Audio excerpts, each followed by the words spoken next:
وزارت داخلہ کی جانب سے فیصلہ کیا گیا ہے کہ تمام ملک کے جو ایئرپورٹس ہیں وہاں پر بائیو میٹرک سسٹم نافذ کیا جائے گا۔ بائیو میٹرک سسٹم نصب کرنے کا فیصلہ کیا گیا ہے اور بائیو میٹرک ہر کسی جو باہر جانے والے اور پاکستان کے اندر سفر کرنے والے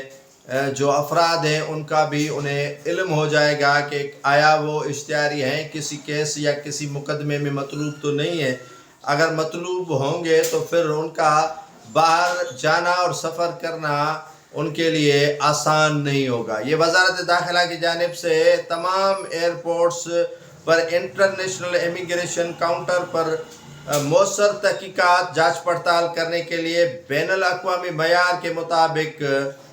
جو ہے وہ سیکورٹی مؤثر بنانے کے لیے بائیو میٹرک کا سسٹم نافذ کرنے کا فیصلہ کیا ہے۔ اور یہ بائیو میٹرک کا سسٹم جب